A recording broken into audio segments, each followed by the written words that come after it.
Hey, what's up guys, Venom here, back with you for another reaction video. Today, we are watching another Cultaholic wrestling video, 10 shocking wrestlers that beat Hulk Hogan. Now, Hulk Hogan, we know about his historic, one of the most, he's like the Michael Jordan of pro wrestling, if you want to believe it or not. Without Hulk Hogan, wrestling would not be where it is today. As far as it still being around, still being somewhat mainstream with AEW and WWE. It took a huge downgrade after the Attitude Era and the Ruthless Aggression Era, but despite that, 10 shocking wrestlers that beat Hulk Hogan. So Billy Kidman will be on the list for me for sure. Definitely Kidman. Who is shocking per se? Would the Big Show, the Giant, be shocking? I don't know. But let's find out about this here and see what Cultaholic puts here on their list, their channel, and this video will be down in the description. Be sure to go subscribe to them and watch this video yourselves. All right, let's check it out. Brother.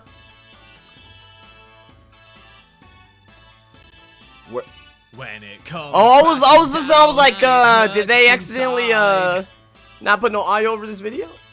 No voiceover. I gotta win the match. I've got too much pride. Who's doing this video? This is not Jack the Jobber or. If you want me to lose, you picked up a leader. Jack the Jobber or Pachidi. I gotta go over tonight. Is he I Driver? can't look at the lights. I'm a backstage politician. Yes, he is. Fight for the benefit of only one man. I'm a backstage politician. I mean, him and Ed Leslie, they're good friends, right? Cheat on my wife.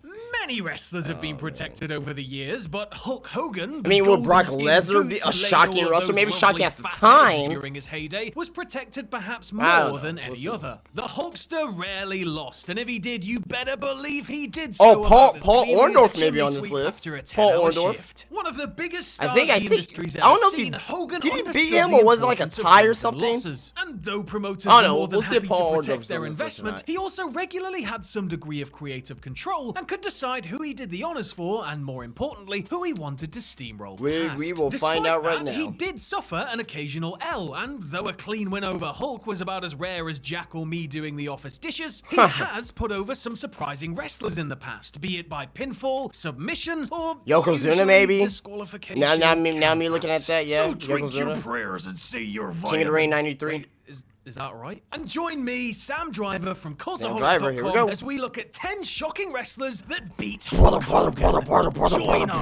brothers. Yeah. Number 10, Mike Awesome. Oh, Mike Awesome, The month before WCW. Hogan left WCW in late 2000 saw the Hulkster undergo a distinct change in attitude. Hogan, along with the rest of the so-called Millionaires Club of established headliners, were embroiled in a feud with the New Blood, a group of upstarts that wanted to take the place He used of to have that on the veterans back of at his the top of the card. Hogan back of his, developed an he edge used as to wear went a up jean against jacket younger and used to have performers F like you New Billy Blood on the Kidman, back. Vampiro, and Mike Awesome, On the back of updating his, his look for the new millennium and wrestling a more vest. aggressive style. He also developed a more giving streak as he allowed himself to be put in precarious positions and even let himself be pinned to help the program along. This is especially true when it came to Which Mike is kinda Awesome, shocking who was to think about presented it. as a genuine threat before he became a flare-wearing chubby chaser. Fat chick The thriller. former ECW champion first powerbombed Hogan through a table and then beat him in the main event of the May 1st Nitro. The two had a decent weapons-filled brawl that spilled to the ringside area. Hulk looked to be in control before Billy Kidman caught him That's with a definitely flying chair something shot from the letting top Mike rope to the Awesome floor. The most pin him. obvious blade That's job in definitely wrestling something. history followed, and Awesome got the 1-2-3, looking about as surprised at the result as he probably did when Paul Heyman's checks didn't bounce. Number 9, Arn Anderson. Arn Anderson. Arn Anderson was a respected worker, I don't know if I particularly really among call it those in the shocking, business, and he but, enjoyed like, his you fair know. share of success as a member of the Four Or Arn Horsemen. Anderson's Technically caliber. skilled and reliable as rainfall, Arn could almost always be counted on for a good Now I remember match. this happened But he around wasn't 94, exactly a star in 95. the same sense that his longtime friend and stablemate Ric Flair was, for example. You could see the Nature Boy getting the W over Hogan, although I'm not sure he ever did, but the Enforcer? Well, you better believe it happened, baby. And in the main event of the February 12th, 1996 episode of Nitro, 96, no wow, Hogan okay. and longtime friend / rival Macho Man Randy Savage. A little bit later than I expected, but yeah, Anderson's, that was his last good year was 96 before he retired permanently. Title, Hogan met Anderson. Miss Elizabeth had turned heel during the aforementioned title change, and she was at ringside supporting Arn, along with Slick Rick and Woman. The match was the basic Hogan offering, with Double A getting his head pounded in until those pesky dames on the outside used the combined forces of baby powder and a high-heeled shoe to subject the Hulkster to a rare loss. That was Number a major... 8, Horace Hogan.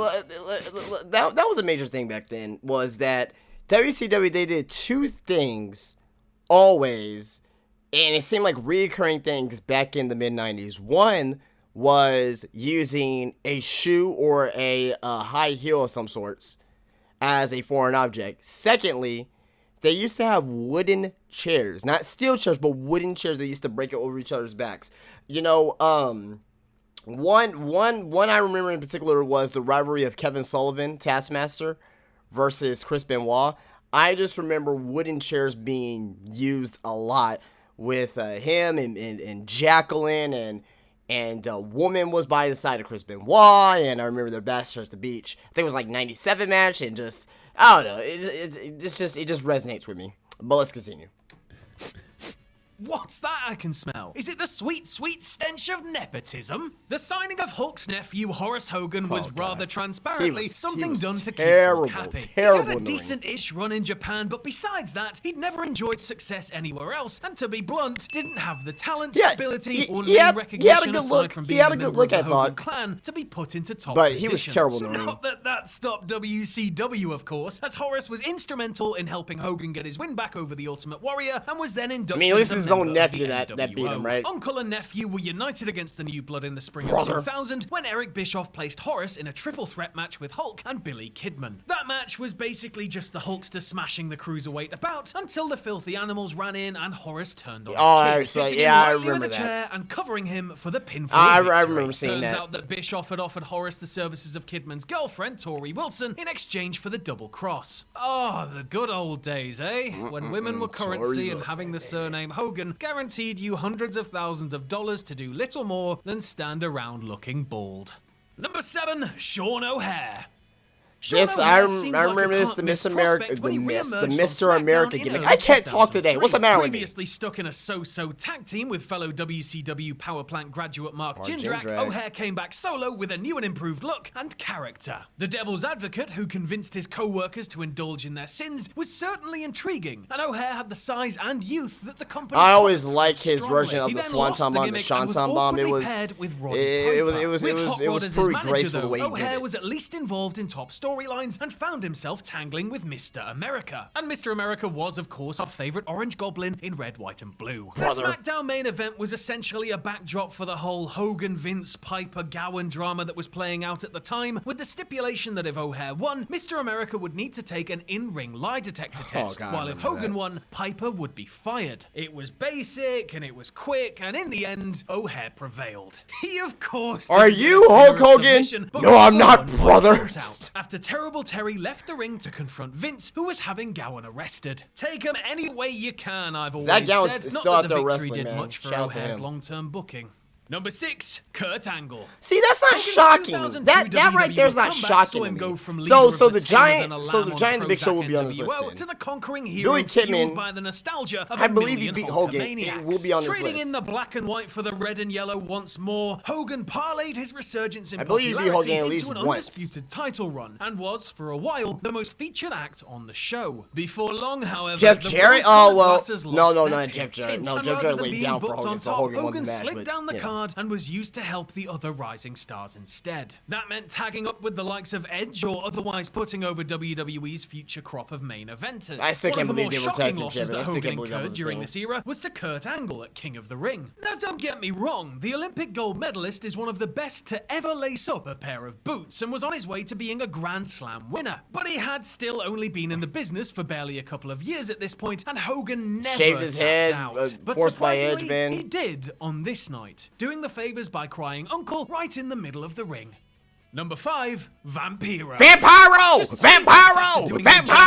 for Mike Awesome, and 1 week after doing the same for Horace, Hogan was back at it again, losing to another member of the New Blood. The beneficiary this time was Vampiro, who was once a major star in Mexico and looking to climb the ladder in WCW. At the time, he was engaged in a 1.5 to 2 year period with Vampiro, man, in WCW was amazing. Him and Sting's rivalry was great. On an unrelated even though it was, looking back at it now, it's kind of rubbish, but just at the time, man, it was fantastic. Met Hogan on the May 22nd, 2000 episode of Nitro. Like the Mike Awesome match before it, their contest was a meandering brawl that was dominated by the Hulkster, who looked like he could win the match at any moment. Then, the human banana peel that is Billy Kidman walked in to trip Hogan up. See, this is when their feud was going on right now, so I believe, I know they wrestled at least twice, and I believe Kidman won one at least. Him for the win. Fair play to Hogan for doing 3 jobs within the same month, but also don't ever wear that sleeveless FUNB vest again, please. FU New Blood. Earthquake. See, that's not shocking to me, though. In the 80s that's not shocking 90s, to me. Odds are you are going to get matched up with Hogan at some point. Earthquake in 1990 was like the heel to go up against Hogan. Big business, especially when they built him up very well. Show circuit. The following question could I don't know if I call that shocking, but you know, and never really achieving sustained success. But they would be able to pay for a house with the money that they made during their. They say they're gonna put Undertaker on the list and saying that was shocking too. One-man gang and Yokozuna likely didn't care about staring at the ceiling night after night when those checks came in the mail. Earthquake was another big man who had had an extended run with Hogan, and while Quake would typically eat a big boot and a big leg, he did manage to get a few wins against his rival. Yeah. All of those wins were of course by countout, and the majority he still won. That's all that matters. Still won. But one of them, a match from Madison Square Garden on November 24th, 1990, made air. Hulk was unable to answer the count when Dino Bravo ran in, shocking those in the world's most famous arena. He even took if y'all have not seen Dark Side of the Ring, any of them yet, the Dino Bravo one is they're all crazy in their own ways, but that Dino Bravo one, man, that's one of the good episodes from season 2. Can't wait for season 3. So just can't wait for season 3 whenever that comes out. Eventually being should be in a couple months. We'll see. Number 3, Jacques Rougeau.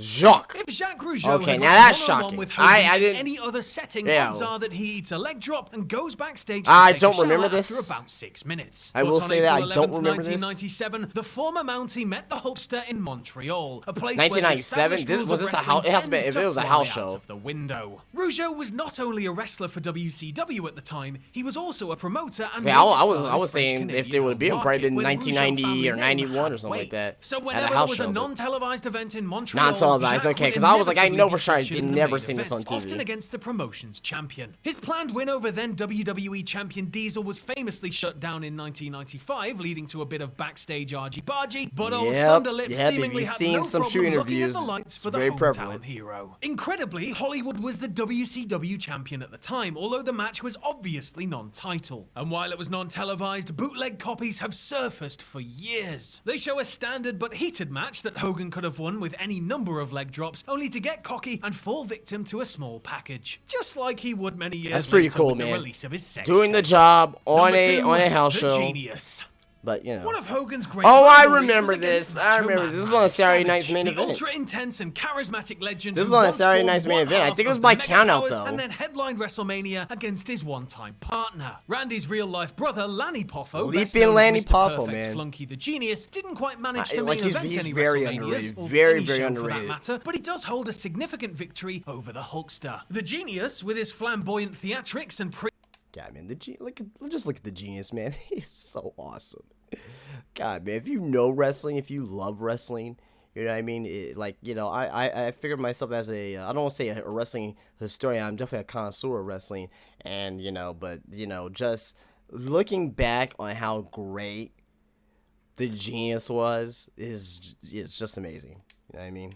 Well, see, I'm not saying he's one of my favorites, but he's definitely become was riding high as WWE very more when the fond two of clashed on the November 25th, 1989 edition of Saturday Night's Main Event. It was a good showcase for Poffo, easily his highest profile match ever as he got to shine against the biggest name in the industry. Was it a great match? Not really, but it was undoubtedly entertaining, and everybody, including just the way he was selling the match made it great. Hard. And it was Perfect who made that difference, clobbering Hogan with the WWE WWE title and ensuring that he was Yeah, unable and he to stole beat the the title, Counts back too. into the ring. Even though it was I think that's the thing where he stole the title and starts hitting a ball peen man with it.